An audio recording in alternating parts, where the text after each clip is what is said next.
Anak-anak belajar dari apa yang mereka lihat, bukan hanya dari apa yang kita katakan. Ketika orang tua bertengkar di depan anak, dunia mereka yang aman bisa runtuh seketika. Anak bisa merasa takut, bingung, bahkan menyalahkan dirinya sendiri atas konflik yang terjadi. Dampaknya tidak berhenti di rumah. Anak bisa tumbuh menjadi pribadi yang emosional, sulit percaya, bahkan agresif. Bertengkarlah jauh dari anak. Mereka belum cukup dewasa untuk memahami konflik orang dewasa. Kalau anak terlanjur melihatnya, peluk mereka, minta maaf, dan yakinkan bahwa mereka tetap aman dan dicintai. Fajri namanya, anak usia dini yang sering melihat orang tuanya bertengkar di rumah. Akibatnya, ia menjadi pendiam, sulit fokus, dan mudah marah. Ia merasa takut dan bingung. Ini menunjukkan pertengkaran di rumah bisa berdampak besar pada perkembangan sosial dan emosional anak. Sebagai seorang guru, bimbingan dan konseling di jenjang pendidikan anak usia dini, pendekatan yang digunakan bukan sekedar memberi nasihat atau arahan.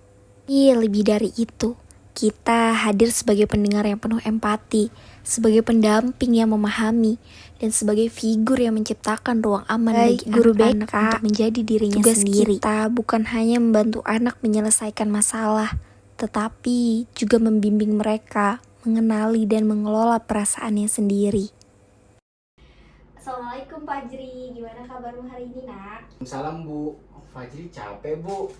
Di rumah ayah sama ibu ribut lagi tadi pagi. Oh, pasti Fajri merasa sedih dan takut ya lihat ayah dan ibu bertengkar. Iya Bu, Fajri nggak suka dengarnya. Fajri jadi nggak bisa tidur, dan pas di sekolah Fajri malah jadi marah ke teman. Bu Guru paham perasaan Fajri, nggak apa-apa cerita nak. Di sini Fajri aman dan Bu Guru siap bantu. Yuk coba ceritakan sedikit perasaannya Fajri.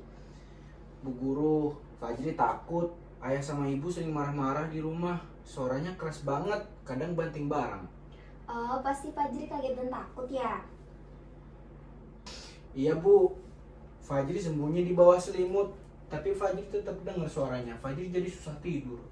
Bu Guru ngerti kalau banyak suara keras memang bikin gak nyaman. Walau Fajri kadang-kadang takut.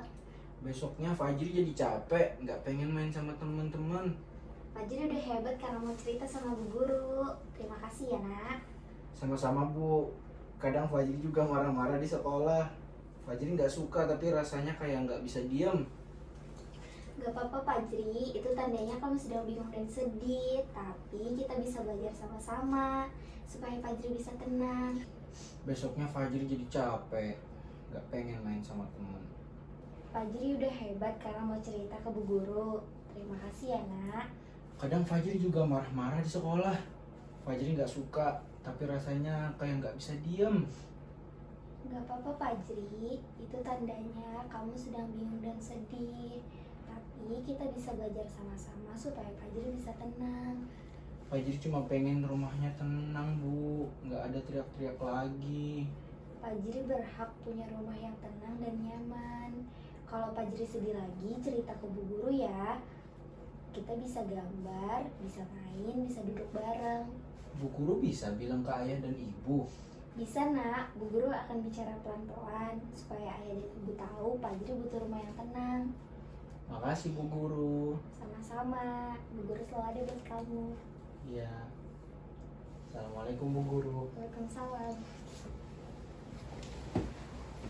Dalam kasus Fajri, seorang anak yang menunjukkan tanda-tanda kecemasan dan kesedihan, kita bisa melakukan kegiatan pendekatan yang akrab bagi dunia anak, seperti bermain peran, menggambar, dan bercerita. Melalui konseling, bermain, dan aktivitas menggambar, dan potongan cerita, kita mulai memahami isi hatinya, kegelisahan yang ia rasakan, rasa takut, bahkan kesepiannya. Suasana yang kita bangun pun tidak memaksa. Kita pastikan Fajri merasa aman, merasa diterima, dan tahu bahwa ia tidak sendirian. Inilah kekuatan pendekatan empatik. Kita Kita tidak perlu buru-buru menyimpulkan atau menilai. Kita hadir untuk mendengar, untuk memahami, dan untuk menjadi tempat berpulang bagi emosi yang belum sempat ia ungkapkan. Dari pengalaman ini, kita belajar satu hal penting, bahwa anak-anak pun punya dunia batin yang kompleks, dan sebagai orang dewasa sudah seharusnya kita menyediakan ruang, bukan hanya ruang fisik, tetapi juga ruang emosional untuk mereka merasa aman, didengar, dan dihargai. Kita juga menyarankan agar sekolah sebagai lingkungan dunia setelah rumah, membangun budaya yang mendukung kesehatan mental anak, guru kelas, guru BK, dan seluruh staf sekolah. Kita perlu kolaborasi untuk saling berbagi informasi dan saling mendukung, karena pendidikan yang berhasil tidak hanya ditandai oleh nilai akademik, tapi juga oleh tumbuhnya anak-anak yang sehat secara emosional dan sosial.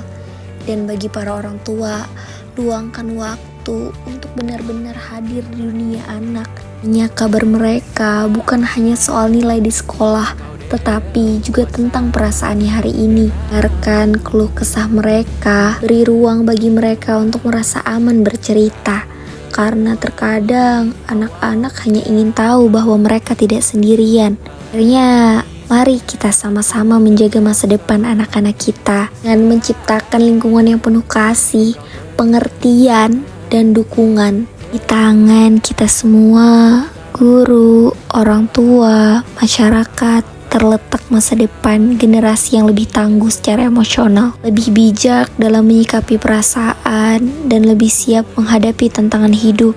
Karena setiap anak berhak untuk merasa dimengerti. Setiap anak berhak untuk tumbuh di dunia yang memeluk, bukan menghakimi. Dan setiap anak, seperti Fajri, berhak mendapatkan tempat untuk dirinya sendiri dengan segala rasa yang mereka punya. Lalu kita sadari apa yang kita tanamkan hari ini akan membentuk siapa mereka kelak. Anak-anak yang merasa diterima, dicintai, dan didengar sejak dini, dan akan tumbuh menjadi individu yang lebih percaya diri, mampu mengenali emosinya, memiliki empati terhadap sesama. Baliknya, anak-anak yang terus dipendam rasa takut, cemas, atau tidak pernah didengar bisa membawa luka itu hingga dewasa. Dan luka yang tidak terlihat seringkali justru yang paling lama sembuhnya. Mengapa peran guru BK sangat krusial sebagai penjaga gerbang kesehatan mental anak, sebagai pelindung yang tidak hanya mengedukasi tapi juga merangkul.